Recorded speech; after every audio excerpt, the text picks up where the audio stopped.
Hello મિત્રો, આજે આપણે ઉદ્યોગ આધાર સર્ટિફિકેટ એટલે કે એમએસએમઈ સર્ટિફિકેટ બનાવતા શીખીશું. તો સૌથી પહેલાં આપણે એમએસએમઈ રજિસ્ટ્રેશનની વેબસાઇટ પર જવા માટે એને ગૂગલ પર સર્ચ કરીશું. પછી એની ઓફિશિયલ વેબસાઇટ પર જઈશું. એની ઓફિશિયલ વેબસાઇટ ખોલ્યા પછી એની આ વેબસાઇટ નથી તો આપણે બેક આવીશું. બીજા નંબરની એની ઓફિશિયલ વેબસાઇટ છે, તો એના પર ક્લિક કરીશું. એના પર ક્લિક કર્યા પછી પહેલા નંબરનું ઓપ્શન પર ક્લિક કરીશું. પહેલા નંબરના ઓપ્શન પર ક્લિક કર્યા પછી તમારે આગળ આવું ઇન્ટરફેસ ખુલશે. એના પર આધાર નંબર અને આધાર કાર્ડમાં જે નામ હોય એ નામ લખવાનું. પછી તમારે વેલિડેટ જનરેટ ઓટીપી પર ક્લિક કરવાનું રહેશે. એના પર ક્લિક કર્યા પછી તમારે આગળ પાન કાર્ડની ડિટેલ ભરવાની આવશે. પાન કાર્ડની ડિટેલમાં તમારો ધંધો કઈ રીતનો છે, મતલબ કે પાર્ટનરશિપમાં છે કે ભાઈ પોતાનો પ્રોપ્રાઇટર એ રીતના લખવાનું રહેશે. પછી પાન કાર્ડ નંબર લખવાનો રહેશે. પાન કાર્ડ નંબર લખ્યા પછી એક નીચે વેલિડેશનનું ઓપ્શન આવશે, એના પર ક્લિક કરવાનું રહેશે તમારે. એના પર ક્લિક કર્યા પછી તમારે આગળ આવું ઇન્ટરફેસ ખુલશે. એ ઇન્ટરફેસમાં તમારે બેઝિક ડિટેલ પૂછશે, એ લખવાનું રહે. પછી અહીંયા તમારે જે નામથી દુકાન ચાલતી એ દુકાનનું નામ લખવાનું રહેશે. દુકાનનું નામ લખ્યા પછી તમારે એડ યુનિટ પર ક્લિક કરવાનું રહેશે.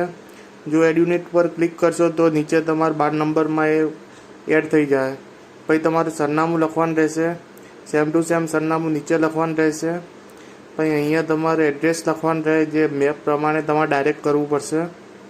અહીંયા જે તારીખે તમારે બિઝનેસ ચાલુ કર્યો હોય એ તારીખ લખવાની રહેશે. એ સેમ ટુ સેમ ત્યો જ લખવાનું રહેશે. અહીંયા તમારે બેંકની ડિટેલ ભરવાની રહેશે.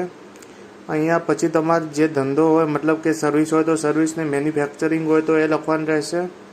એનો એ સર્ચ એનઆઈસી કોડ કરવાનો રહેશે. એમાં તમારે કશું કરવાનું નહીં રહે. એમાં તમારે નીચે એડ એક્ટિવિટીમાં તમારે 3 અલગ અલગ કોડ સિલેક્ટ કરવાના રહેશે. ત્યાંથી ઉપરવાળું ઓટોમેટિક થઈ જશે. પછી તમારા ધંધામાં કેટલા પુરુષો કામ કરે છે, કેટલી સ્ત્રી અને કેટલા અન્ય, એટલે તમારે ટોટલ સંપૂર્ણ જે કામ કરતા હોય એની સંખ્યા લખવાની રહેશે. અહીંયા પછી તમારું ટર્નઓવર લખવાનું રહેશે. જે ટર્નઓવર હોય એ જો રિટર્ન ભરતા હોય તો ઓટોમેટિક આવશે, અને રિટર્ન ના ભરતા હો તો તમારે ડાયરેક્ટ હોય લખવાનું રહેશે. નીચે તમારે ગવર્મેન્ટ ઈ માર્કેટિંગના કેટલીક અલગ અલગ વેબસાઇટો છે. એમાં જો તમારો ઇન્ટરેસ્ટ હોય તો એમાં યસનો કરીને જવાબ આપવાનો રહેશે. એમાં તમે ગમે તે તમારી રીતના પસંદ કરી શકો છો. પછી અહીંયા તમારે જે ડિસ્ટ્રિક્ટ લાગે એ જિલ્લો લખવાનો રહેશે. પછી સબમિટ પર ક્લિક કરવાનું રહેશે.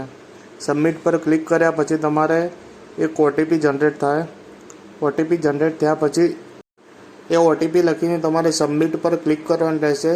પછી તમારે આગળ એક ઉદ્યાન આધારનો નંબર જનરેટ થઈ જાય.